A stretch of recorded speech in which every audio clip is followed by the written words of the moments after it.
Supreme Court ruling overnight that will now allow the new abortion law in Texas to stand. To the most restrictive abortion law in the nation. The United States Supreme Court authorized a bounty hunt of anyone who can become pregnant in Texas. The act is clearly unconstitutional under long-standing Supreme Court precedent.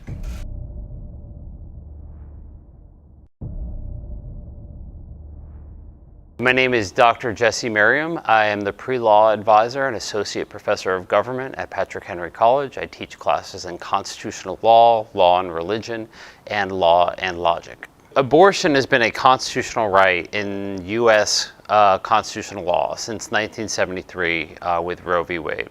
And this decision in many ways framed our current struggles over the Supreme Court and constitutional law.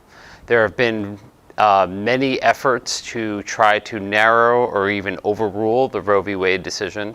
The most recent was a law passed by the Texas legislature, which banned abortion effectively after 6 weeks. So I think that the Texas law is controversial for several reasons. One is it goes much farther than previous efforts to go after the Roe v. Wade framework.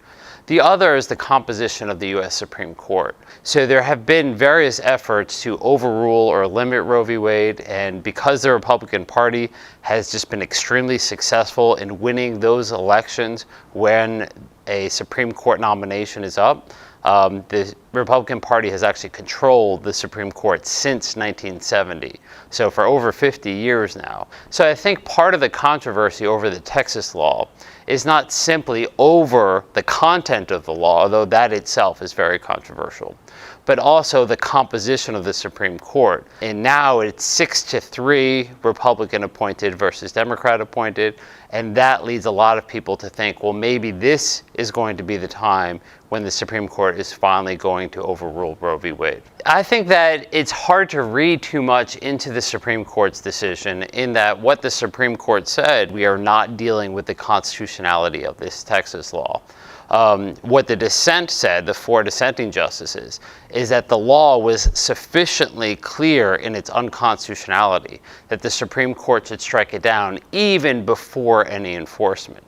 But all that the majority was saying is that it's just unclear at this point. We need to wait for the facts to develop. We need to wait for this law to actually be enforced according to its text before we have enough content here to rule on whether or not it's constitutional.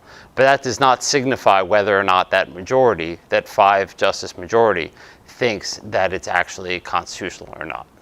Well, I'm very reluctant to predict that the Supreme Court's going to overrule Roe v. Wade simply because it's been around now for just about 50 years. It was established in 1973. And what you've had is a whole generation, just about 2 generations now, of legal scholars who have really developed around the framework created by Roe v. Wade and Casey. So even when there have been signs in the past, and there have been many signs in the past that the court was willing to reconsider Roe, the court has not actually gone far enough in doing so. And what it's really done over the past 50 or so years is it's narrowed and nibbled away at the Roe v. Wade trimester framework without actually overruling what Casey called the essential holding of Roe. And I expect that's what this court will do, though perhaps it will nibble a little bit farther into that Casey framework. The fact that the Supreme Court was unwilling to invalidate it at this point does send the signal that other states might be able to get their laws enacted as well, and their laws, at least for the time being, are not going to be invalidated until the facts have developed. So I wouldn't be surprised if other states were to pursue similar laws.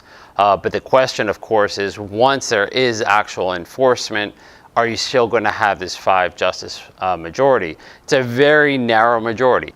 So is there a possibility that at least one of those 5 will switch sides? I think that's quite likely. There's been a lot of political activism around Roe and Casey that would signal that perhaps at this point the court is going to finally overrule it. But again, because there have been similar instances like this in our past, and the court has not actually gone through with overruling or even really substantially narrowing the abortion right, I don't think that it would be a wise prediction to expect the court to be doing so right now. I think that the big takeaway is that it's very hard to predict what the Supreme Court's going to do with an issue like this, especially when you have 50 years of precedent having developed, but a lot of political activism that has really galvanized both sides. The court is really in the middle of a political battle that it just does not seem to be able to disentangle itself from. This is certainly a good sign that the court is looking to withdraw from the controversy, but there have been signs in the past and the court has still decided to get involved. So I'm cautiously optimistic that the Supreme Court has learned its lesson about trying to constitutionalize things of political controversy.